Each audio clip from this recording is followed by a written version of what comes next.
Selamat sore, kita lanjutkan kuliah. Sore, Pak. Buka bukunya, bab 3. Buka bukunya bab 3, interaksi gen dan penampakan gen.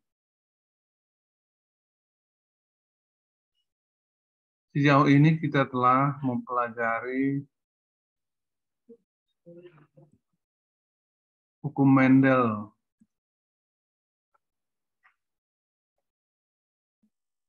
Pada hukum Mendel, kita asumsikan hubungan alel itu dominan penuh. Yang dominan menutupi pengaruh yang resesif atau pengaruh gen resesif ditutupi oleh gen dominan.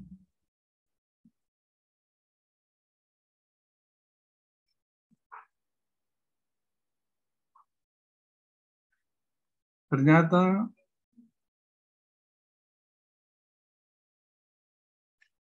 tidak semua gen seperti itu.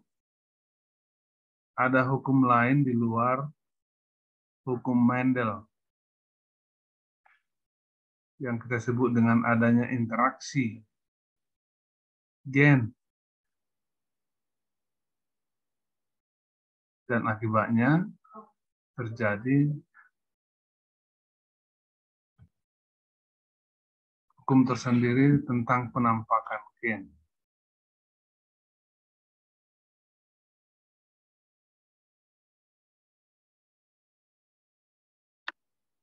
Nah, di dalam buku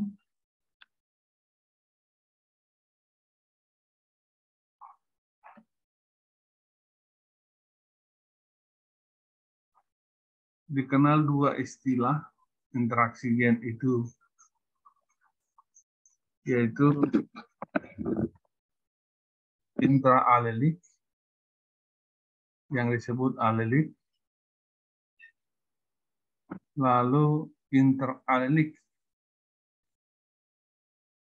disebut juga epistasis.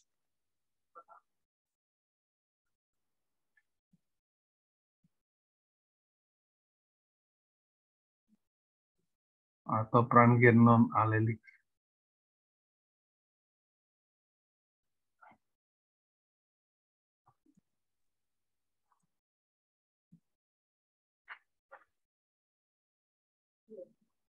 Nah, itu kalian bisa lihat di buku halaman 60 dan seterusnya pada bab 3.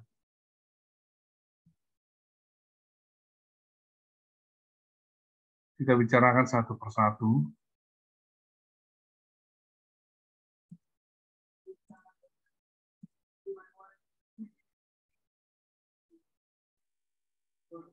Pertama kita bicarakan apa yang dimaksud dengan interaksi gen intraalelik atau disebut juga alelik,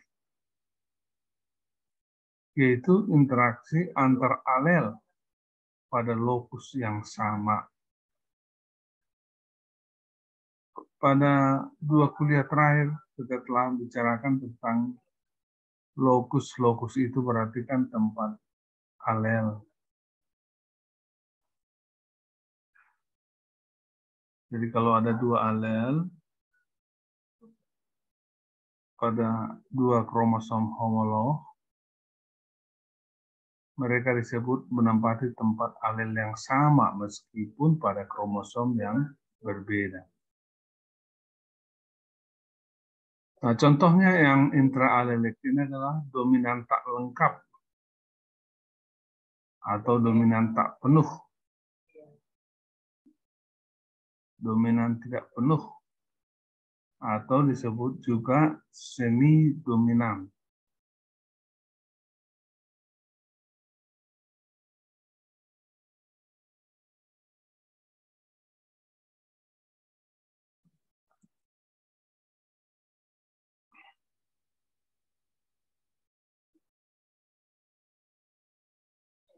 Alel menyumbang sejumlah tertentu. Zat warna merah misalnya kita buat contoh di bunga pukul 4. halaman 61. Bunga pukul 4.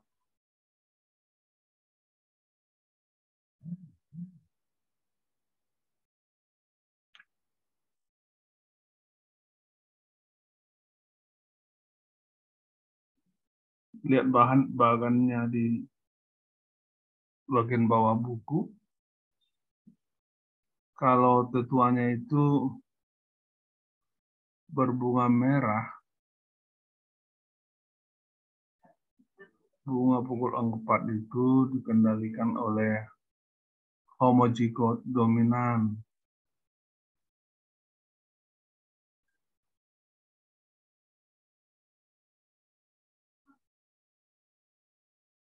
Kalau bunganya putih, dia homozigot resesif. Nah, kalau bunga pukul 4 betina berwarna merah dikawini oleh bunga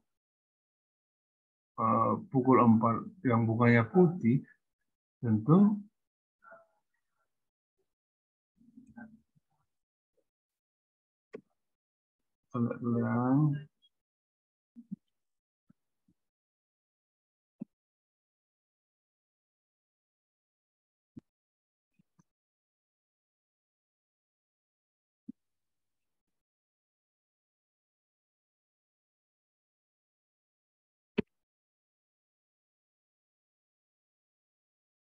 gametnya yang bunga merah, tanaman yang berwarna merah, meiosis, gametnya adalah R dominan. Yang berwarna putih, tanaman yang bunganya berwarna putih, gametnya adalah R resesif. Nah, kalau ini bersilangan tentu akan menghasilkan F1 yang genotipenya R dominan R resesif. Heterozigot. Bagaimana dengan warna bunganya? Warna bunganya ternyata bukan merah, bukan putih, tetapi merah muda.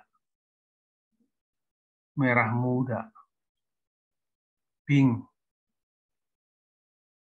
Ini disebut intermediate.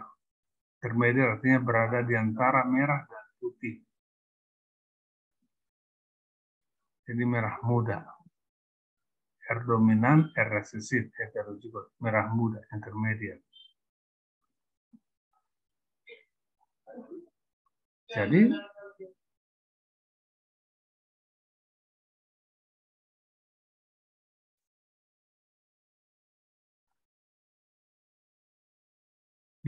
gen R dominan itu memberikan sejumlah butir-butir warna merah sehingga tidak menimbulkan merah betul seperti kalau G alelnya homozigot dominan seperti tetuanya induk betina. Nah, kalau selanjutnya kalau tanaman F1 ini dibiarkan menyerbu sendiri atau menyilangi dirinya sendiri, kita tahu F2-nya akan genotipanya 1 R dominan, 2 R dominan, R resesif, 1 R resesif, R resesif. Ini mengikuti hukum Mendel. Genotipenya ini mengikuti hukum Mendel, tetapi fenotipenya tidak mengikuti hukum Mendel. Kita tahu kalau monohibrid pada F2 itu fenotipenya 3:1 menurut hukum Mendel kalau hubungan alel itu adalah dominan resesif penuh.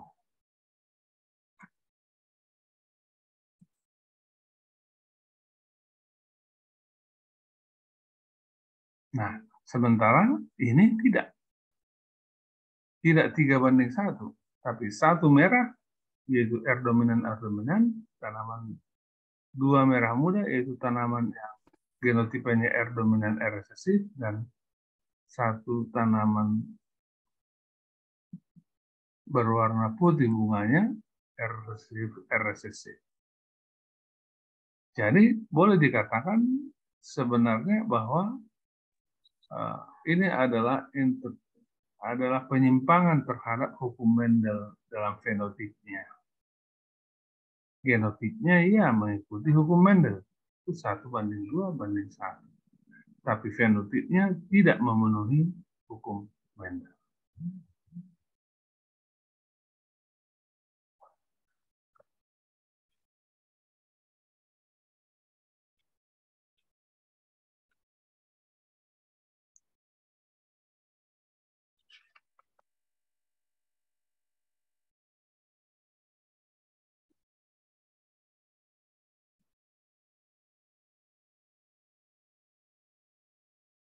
Contoh yang kedua adalah gen letal.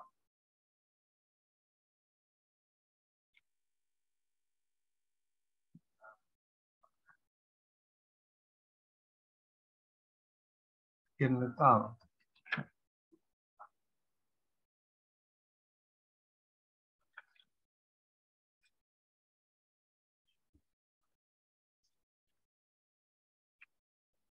Di dalam buku itu ada di halaman 65. Gen letal.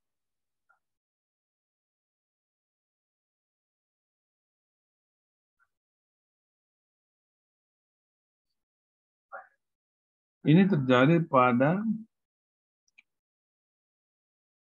tanaman kacang kedelai.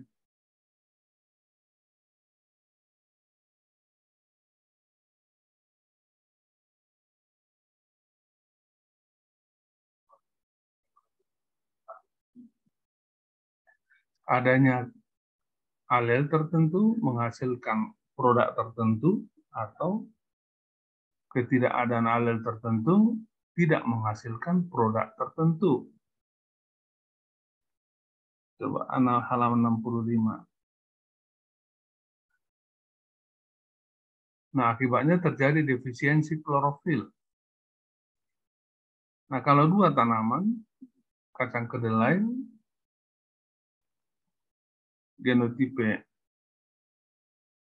A dominan, A resesif. Kalau di dalam buku dibuat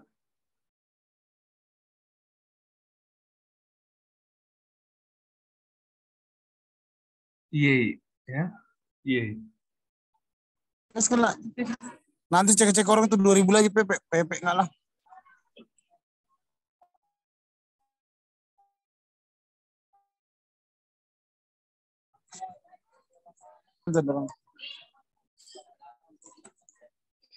Nah, saya menggunakan notasi A.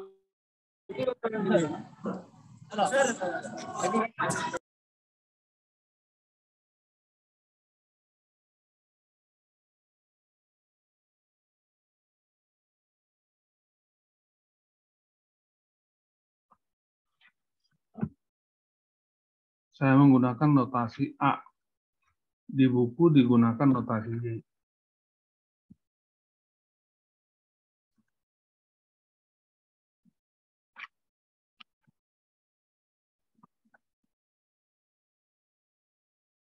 Hola. Hola.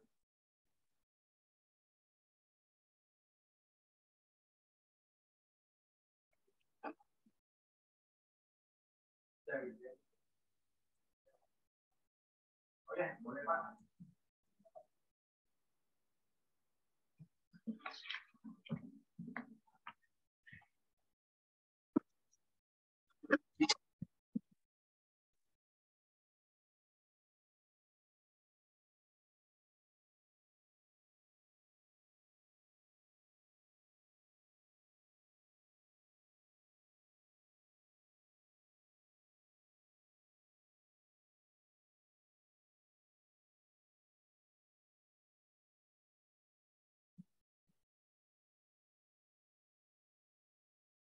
Nah, kalau dua tanaman heterozigot, taman kacang kedelai, disilangkan. A dominan A resesif disilangkan dengan A dominan A resesif. Yang heterozigot ini daunnya hijau kuning. Jadi tidak hijau betul. Juga tidak kuning.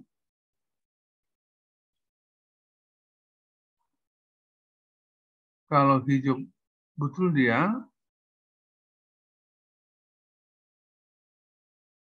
kalau daunnya hijau betul, sepenuhnya hijau, klorofilnya penuh. Kalau heterozigot dia sebagian klorofil dihasilkan sehingga klorofilnya memang cukup tapi tidak penuh. Sedangkan homozigot resesif daunnya kuning tidak menghasilkan klorofil, tanpa klorofil. Nah, kalau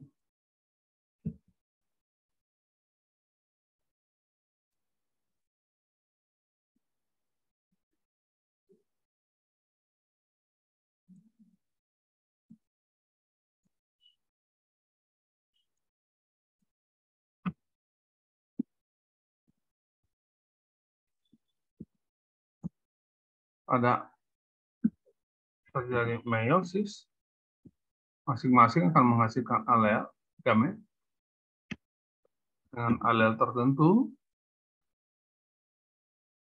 sehingga F1-nya dihasilkan adalah heterozigot, homozigot dominan. Pertama, yang daunnya hijau, karena klorofilnya penuh.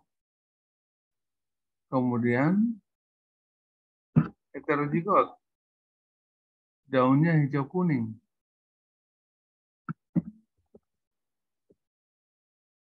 Klorofilnya tidak penuh, tapi cukup untuk bisa menghasilkan fotosintat.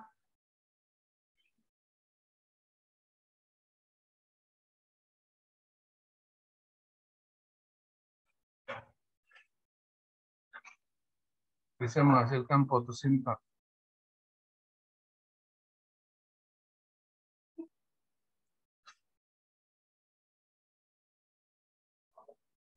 Sedangkan yang homozigot resesif, karena tidak mengandung alel yang dominan, dia tidak menghasilkan klorofil, sehingga daunnya kuning. Daunnya tanpa klorofil. Artinya kalau biji yang homozigot resesif ini kita tanam, awalnya dia akan tumbuh berkecambah. Dari mana energi kecambahnya? Ya dari karbohidrat yang ada di benih tersebut.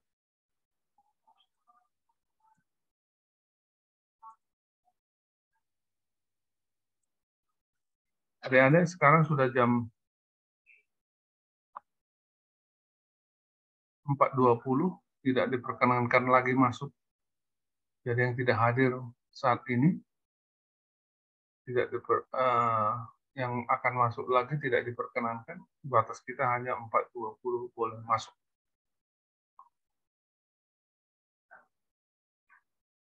Baik, kita lanjutkan. Jadi, gen letal. Itulah gen letal. Gen letal artinya gen yang mengakibatkan kematian. Yang mana kematian itu? Yaitu tanaman yang tidak mengandung A dominan, tidak mengandung alel dominan, karena akibatnya daunnya tidak mengandung klorofil. Akhirnya energi yang dari benih habis, dia tidak menghasilkan karbohidrat lagi, karena tidak bisa berfotosintesis, maka dia mati atau letal. Jadi gen letal. A resesif ini adalah gen letal. Itu maksudnya. Lebih dalam bisa dipelajari di halaman 65.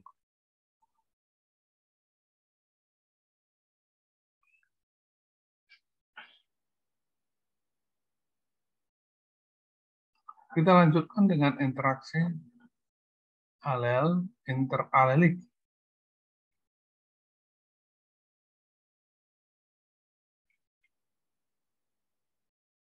Yang kita sebut juga, yang buku ini juga menyebutnya sebagai epistasis, pengaruh gen epistasis. Atau disebut juga pengaruh gen non-alelik.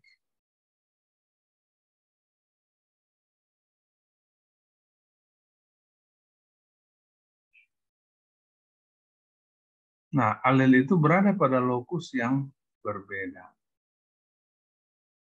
Kalau tadi intraalelik atau alelik, alel itu berada pada lokus yang sama. Nah, di dalam buku di halaman 67 contohnya adalah gen-gen semi epistatik pada halaman 67. Coba lihat buku halaman 67.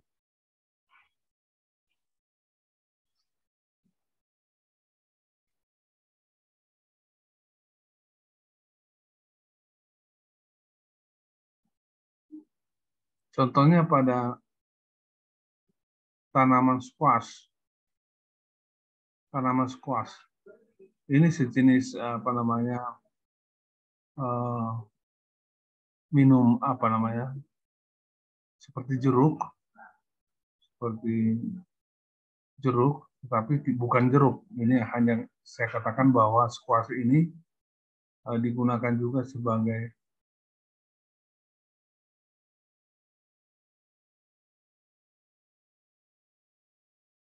ini ada satu yang sebagai contoh ya. Ini ada satu yang sedang antri mau masuk. Ini angkatan 21. Sekarang sudah jam 4.23, jadi tidak mungkin lagi ya. Ini ya, ada siapa namanya. Jadi saya tidak izinkan lagi dia masuk. Oke. Buah squash. Jadi ada sirup dari buah squash. Ada juga dijual di Medan itu. Meskipun tidak begitu populer. Seperti di botol sirup.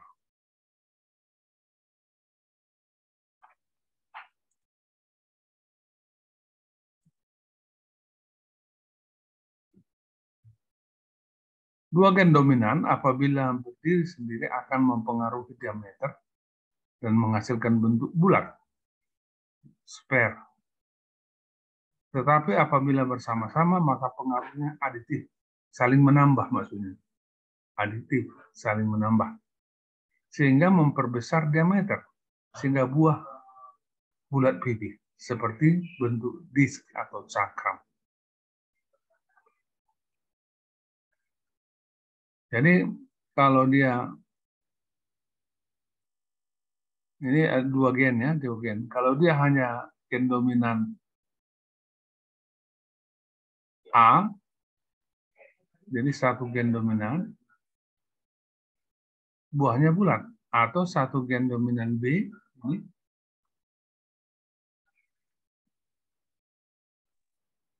buahnya bulat.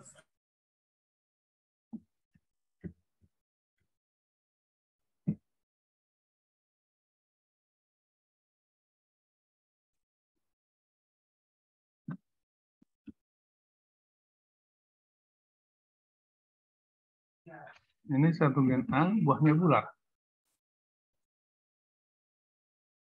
Bayangkanlah seperti buah jeruk.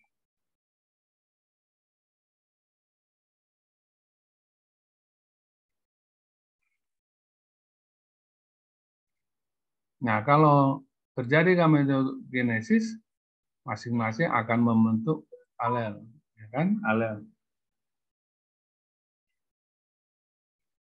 Dan kalau kawin akan terjadi pembentukan genotipe A dominan, A resesif, B dominan, B resesif. Artinya apa?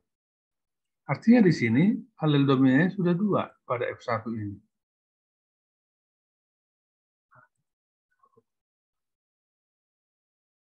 Sudah dua alel dominannya.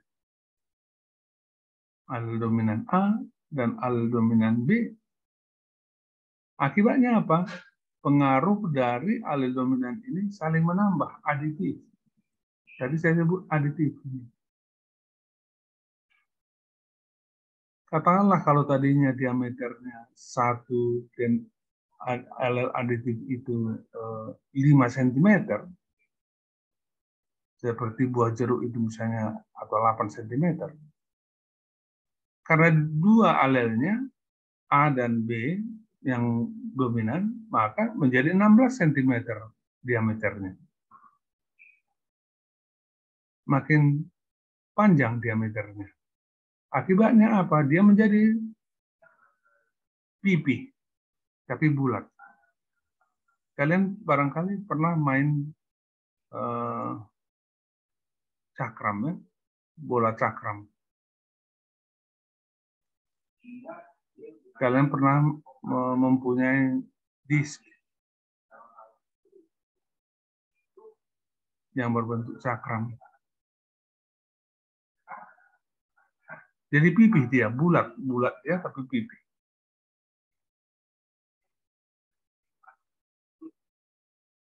Nah, kalau F1 itu saling menyerbuki, atau menyerbu sendiri, F2-nya adalah 9A, 3A, 3 AAB, dan 1 AABB.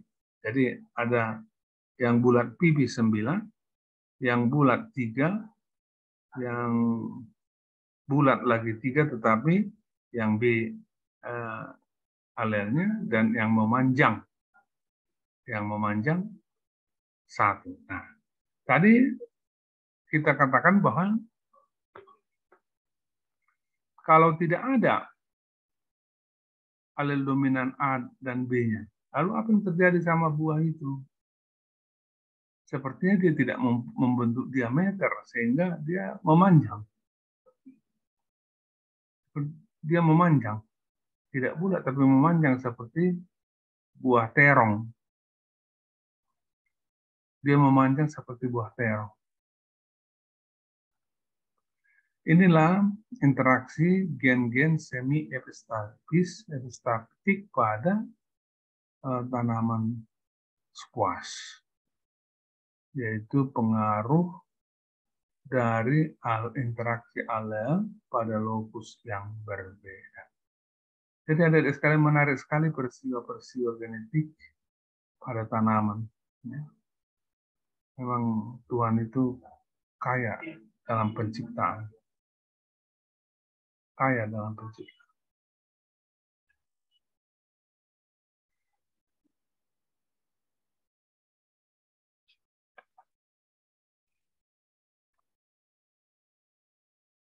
Dari epistasis itu aja sebagai contoh.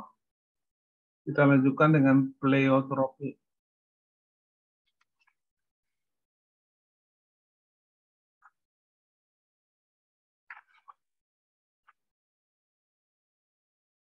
Nah, pleiotropi itu penjelasannya ada di halaman 75. Halaman 75. Buka buku masing-masing halaman 75. Pleiotropi. Halaman 75.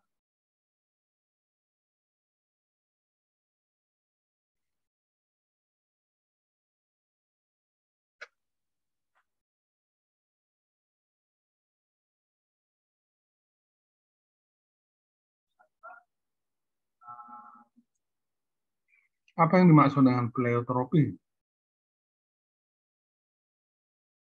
Pleiotropi artinya satu gen memengaruhi penampakan beberapa fenotipe. Satu gen memengaruhi penampakan beberapa fenotipe. Di dalam buku ada contoh pada padi dan gandum. Tapi saya tambahi dengan tanaman Vicia faba. Kebetulan tanaman Vicia faba ini adalah tanaman penelitian saya untuk disertasi saya waktu di Jerman. Ini disebut juga kacang faba atau kacang jogo. Kacang faba atau kacang jogo. Bentuk pertumbuhannya seperti bentuk kacang kedelai, tumbuh tegak, ya, tumbuh tegak. Nah, pleiotropi pada Vicia faba ini kita lihat dari warna bunganya. Hanya dua jenis bunga, warna bunganya. Bunga putih dan bunga berwarna-warni. bunga putih dan bunga berwarna-warni. Dan warna bunga ini dikendalikan oleh satu gen. Satu gen dengan 2 alel. Tetapi gen ini mengendalikan beberapa fenotipe. Nah, artinya kalau tanaman itu berbunga putih, kulit bijinya pasti tipis.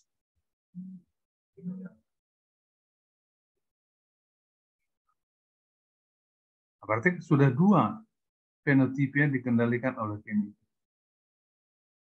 Selain kulit bijinya tipis,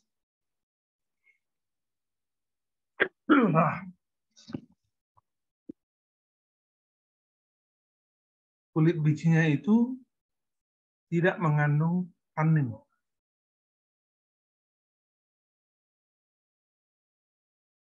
Tidak mengandung tanin. Karena tidak mengandung tanin dan tipis, biji itu PK terhadap hama biji. Jadi coba lihat, satu gen mengendalikan 4 fenotipe, yaitu kalau dia berwarna putih, maka kulit bijinya tipis, dan kulit bijinya tidak ada tanin, dan akibatnya bijinya PK terhadap hama biji. Sebaliknya kalau bunganya berwarna-warni artinya tidak putih, tidak putih, berwarna-warni dia ada, berwarna-warni. Maka kulit bijinya tebal dan di kulit bijinya itu banyak tanin. Dan biji itu relatif tahan terhadap hama biji. Nah, jadi 4 fenotipe dikendalikan oleh satu gen. Jadi kalau bunganya berwarna-warni, maka kulit bijinya tebal, maka banyak tanin, maka relatif tahan terhadap hama.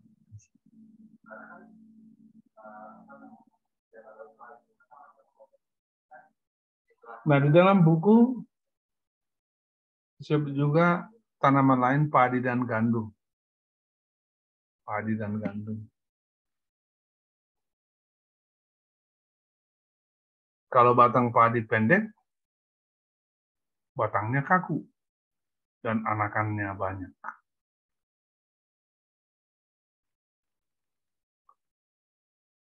Ini juga dikendalikan oleh satu gen. Nah, kalau batangnya tinggi, nah batangnya itu menjadi fleksibel, anakannya sedikit.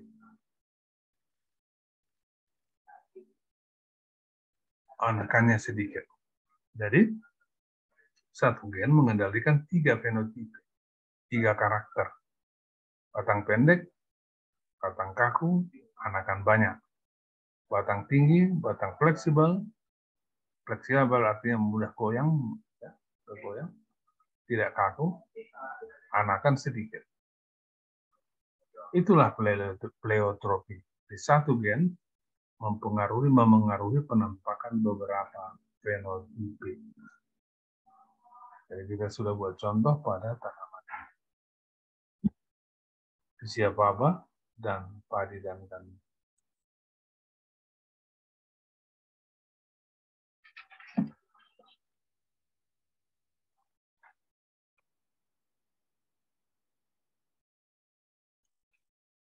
Kita lanjutkan dengan pengaruh lingkungan dan penampakan gen.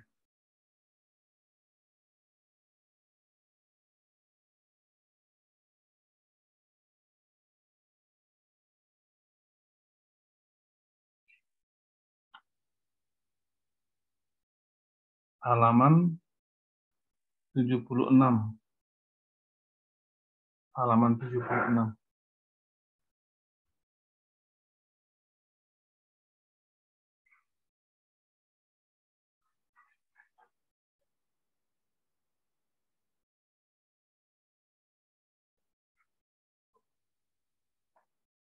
halaman 76. Nah, sejauh ini kita sudah pelajari bahwa fenotipe itu dikendalikan oleh gen dan juga bisa interaksi antar gen. Tapi juga lingkungan bisa berpengaruh. Lingkungan bisa berpengaruh.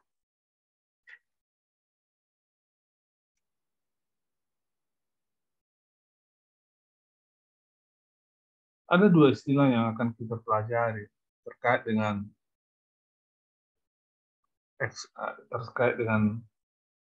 pengaruh lingkungan dan penampakan gen. Pertama penetrasi, yang kedua nanti ekspresivitas. Itu ada di halaman 76, 77, dan seterusnya.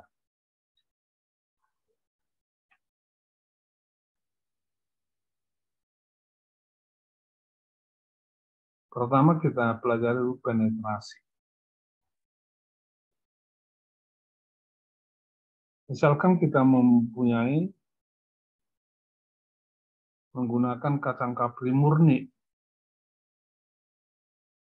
T2-nya betina biji kuning, A-dominan, dan T2 jantan biji hijau A-resesif. Disilangkan F1-nya adalah heterozigot. Kita sudah pelajari semua bijinya kuning sesuai dengan hukum Mendel. Kacang kapri yang digunakan oleh Mendel.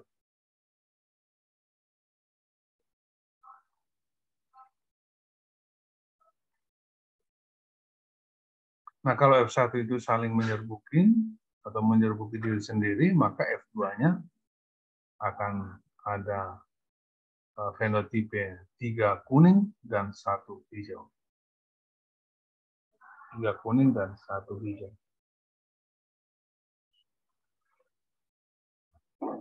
Tiga kuning dan 1 hijau itu adalah sesuai dengan ekspektasi menurut hukum Mendel. Sesuai dengan ekspektasi bahwa homozigot, dominan dan heterozigot, warna bijinya sama, kuning, dan homozigot resesif, warna bijinya hijau. Artinya, semua ekspresi daripada warna biji itu seperti yang diharapkan. Seperti yang diharapkan. 100% seperti yang diharapkan. Yaitu 3 bahagian kuning, 1 bahagian hijau.